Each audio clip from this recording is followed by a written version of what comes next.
इस वीडियो में हम वर्डप्रेस के दो मोस्ट इंपोर्टेंट टॉपिक्स के बारे में बात करेंगे। Number 1 is media library and the number 2 is post. ये दोनों टॉपिक्स बहुत मोस्ट इंपोर्टेंट होते हैं वर्डप्रेस के लिए, जिसकी हेल्प से हम एक आसान तरीके से एक अच्छी सी वेबसाइट आसानी से तैयार कर सकते हैं। सबसे पहला है मीडिया लाइब्रेरी, अपने वर्डप्रेस के अंदर एक मीडिया लाइब्रेरी को क्रिएट करना, और दूसरा है पोस्ट, अपनी वेबसाइट के लिए पोस्ट को क्रिएट करना, पुरानी बनी हुई पोस्ट को एडिट करना या फिर कोई पोस्ट पसंद ना आने पर उसको डिलीट करना। ये सभी काम आज हम इस वीडियो में देखेंगे। तो चलिए सबसे पहले हमें क्या करना होगा, हमें क्रोम पर ओपन करनी होगी हमारी वेबसाइट। तब आप देख पा रहे हैं यहां पर वर्डप्रेस लर्निंग नाम की एक मैंने वेबसाइट बना रखी है। तो एक टैब में मेरी वेबसाइट खुली हुई है और दूसरे टैब में मेरा डैशबोर्ड खुला हुआ है। तो सबसे पहले हमें किस टॉपिक के बारे में बात करना है, ऑफ कोर्स मीडिया लाइब्रेरी। तो मीडिया लाइब्रेरी क्यों बना रहे हैं हम हमारी वर्डप्रेस के अंदर, वो इसीलिए कि जब हमें हमारी वेबसाइट पर किसी तरह की कोई पोस्ट करनी हो या इमेज अपलोड करनी हो तो उसके लिए हमें सिस्टम में ढूंढने की जरूरत नहीं होती है। अगर यदि हमने उसे हमारी मीडिया लाइब्रेरी में स्टोर करके रखा है तो हम आसानी से उस इमेज को निकाल सकते हैं। तो हम आते हैं कहां पर, यहां पर आपको मिल जाएगा मीडिया लाइब्रेरी। आपको दिख रहा है मीडिया लाइब्रेरी, तो मैंने ये लाइब्रेरी पर क्लिक करा तो यहां पर लाइब्रेरी पर आपको कोई भी इमेज नहीं दिखेगी क्योंकि अभी तक हमने कोई इमेज ऐड करी ही नहीं है। तो अब मैं कर रही हूं ऐड न्यू, मतलब अपनी लाइब्रेरी में इमेज को ऐड करना। ऐड न्यू करने के बाद सिलेक्ट फाइल करना होगा आपको।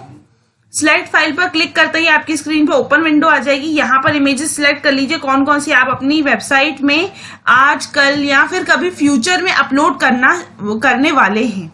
तो मैंने सारी इमेजेस को सिलेक्ट कर लिया है और कर दिया है फिर ओपन करते ही वो कुछ प्रोसेसिंग लेगा 1-2 सेकेंड की अपलोड होने के लिए। देखिए आप अपलोड हो रही है सभी इमेजेस।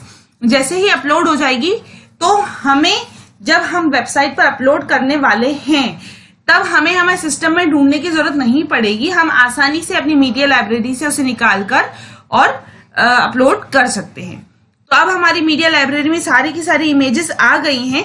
अगर आप चाहें तो अपनी लाइब्रेरी पर क्लिक करके उसे देख सकते हैं। देखिए आ गई सभी इमेजेस। तो ये होती है मीडिया लाइब्रेरी। बट मैं आपको बता दूं इस पर कोई इफेक्ट नहीं पड़ेगा, अभी आपकी वेबसाइट पर कोई इफेक्ट इसका नहीं पड़ेगा क्योंकि ये हमने हमारे डैशबोर्ड के अंदर सेव करके रखी है। जब तक आप इन्हें पोस्ट नहीं करोगे या फिर अपलोड नहीं करोगे अपनी वेबसाइट पर तब तक ये आपको आपकी वेबसाइट पे नहीं दिखेंगी। ये सिर्फ और सिर्फ आपके डैशबोर्ड पैनल में ही आपको दिखेंगी। तो चलिए इसके बाद हमें एक बात करनी थी पोस्ट के बारे में। तो पोस्ट में सबसे पहले ऑल पोस्ट पे क्लिक कर दीजिए। जैसे ही ऑल पोस्ट पे क्लिक करोगे तो यहाँ पर आपके वेबसाइट पर जितनी भी पोस्ट हैं वो आपको दिखने लगेगी। तो यहाँ पर मैं आपको दिखा दूं, पोस्टिंग नाम की एक ही पोस्ट है। तो मैं क्या करती हूँ, उस पोस्ट को डिलीट कर देती हूँ। सबसे पहले हम डिलीट करना सीखते हैं। जैसे कि यदि हमको कोई ऐसी पोस्ट लगे जो यूजलेस है हमारी वेबसाइट के लिए तो हम उसे डिलीट भी कर सकते हैं। तो मैं यहाँ पे कर्सर लेके गई हूं।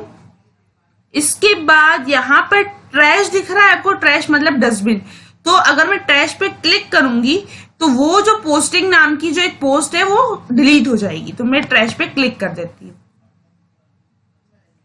डिलीट हो गई। तो अब मैं वर्डप्रेस लर्निंग पे आ रही हूँ और रिफ्रेश कर रही हूँ। तो रिफ्रेश करते ही जो यहाँ पर ये पोस्टिंग दिख रही थी वो चली गई है, नथिंग फाउंड, मतलब किसी भी तरह की कोई भी पोस्ट अभी मेरी वेबसाइट में नहीं है। अब मुझे क्या करना है, एक नई पोस्ट बनानी है। तो पोस्ट बनाने के लिए मुझे जाना होगा ऐड न्यू पर।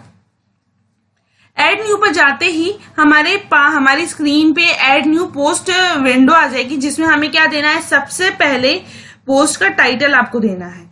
तो मैंने पोस्ट का टाइटल दे दिया FIRST फर्स्ट पोस्ट मैंने दिया।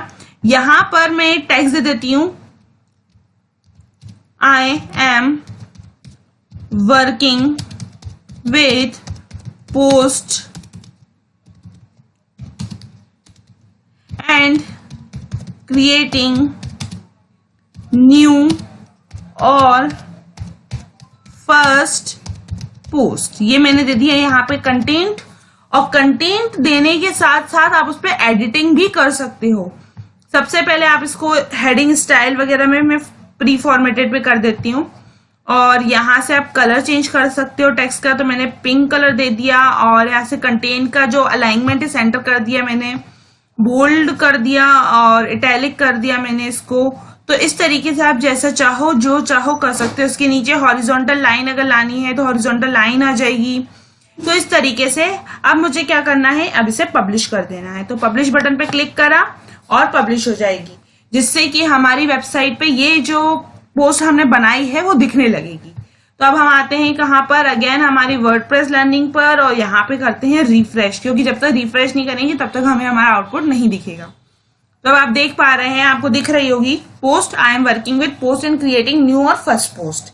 इसके बाद अगेन मैं आ रही हूँ न्यू पोस्ट, एड न्यू पर। यहाँ पर आकर एक और पोस्ट मैं बनाऊंगी, तो मैंने यहाँ पे डाला SECOND सेकेंड पोस्ट। अब इस सेकेंड पोस्ट में मैं क्या करने वाली हूँ, कंटेंट के साथ साथ इमेज भी डालने वाली हूँ।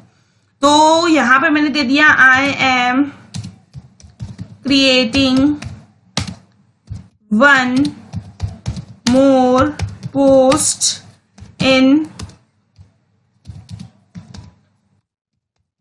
which I publish a image। ये हमने दे दिया इसमें कंटेंट, और साथ में हमें इमेज भी देनी है। तो इमेज देने के लिए आपको क्या करना होगा, ऐड मीडिया पे जाना होगा। यहां पर आपको आपकी जो आपने अपनी लाइब्रेरी में अपलोड करके रखी है इमेजेस, वो सभी इमेजेस दिखेंगी। तो आप उसमें से इस इमेज को सिलेक्ट कर लीजिए, या कोई और जो भी आपको पसंद आए उसे सिलेक्ट कर लीजिए। मैंने इसे सिलेक्ट कर लिया और कर दिया इंसर्ट इनटू पोस्ट। यहाँ पे आपको दिख रहा है इंसर्ट इनटू पोस्ट, तो इंसर्ट इनटू पोस्ट पे क्लिक कर दीजिए। तो अब इमेज भी आ गई है हमारे पास हमारी पोस्ट में। आप चाहें तो इसे रीसाइज भी कर सकते हैं जैसा आपको सही लगे, अलाइनमेंट भी चेंज कर सकते हैं आप इसका, आपको जैसा जो समझ में आए आप उस हिसाब से कर सकते हो। यहाँ तक कि इमेज को एडिट भी आप कर सकते हो, वो आपके ऊपर है कि आप एडिट करना चाहो या नहीं चाहो। तो मैं ऐसे ही अपडेट कर देती हूँ, एडिट करने की हमें जरूरत नहीं है। इसके बाद हम कर देते हैं पब्लिश बटन पर क्लिक, ताकि ये वाली पोस्ट भी पब्लिश हो जाए। अभी मैंने पब्लिश बटन पे क्लिक कर दिया है, अब हो गई है मेरी पोस्ट पब्लिश। मैं आ रही हूँ वर्डप्रेस लर्निंग पर और यहाँ पे आकर रिफ्रेश कर रही हूँ।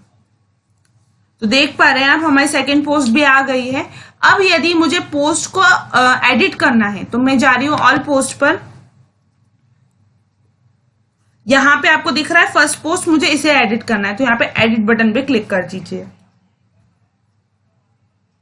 अब यहाँ पे एडिट बटन पे क्लिक करने के बाद यदि आपको जो भी एडिटिंग वगैरह करनी है वो आप कर दीजिए। मैं एंटर कर देती हूँ और लिख देती हूँ नाउ आई एम एडिट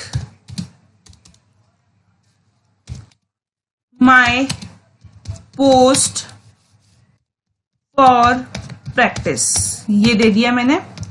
इसके बाद मैं इसको कर देती हूँ अपडेट। यदि आप मूव टू ट्रैश करेंगे तो ये डिलीट हो जाएगी, तो मैं अपडेट पे क्लिक कर देती हूँ। तो जैसे अपडेट पे क्लिक करूंगी वाली पोस्ट अपडेट हो जाएगी।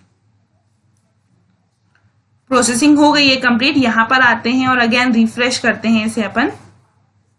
तो रिफ्रेश करते ही हमारी पोस्ट अपडेट हो गई होगी। आप थोड़ा सा नीचे आ जाइए, देख लीजिए, आपको पता चल जाएगा। ये देखिए हो गया। तो इस तरीके से हम हमारे वर्डप्रेस के अंदर एक मीडिया लाइब्रेरी बना सकते हैं, और वर्डप्रेस के थ्रू हम हमारी वेबसाइट पर पोस्ट को भी ऐड कर सकते हैं। वो आपके ऊपर है कि आपको किस तरीके की कैसी पोस्ट को ऐड करना है, एडिट करना है या फिर डिलीट करना है। This is only of your sense कि आपको किस तरीके से उस पर काम करना है, ये आपको देखना होगा।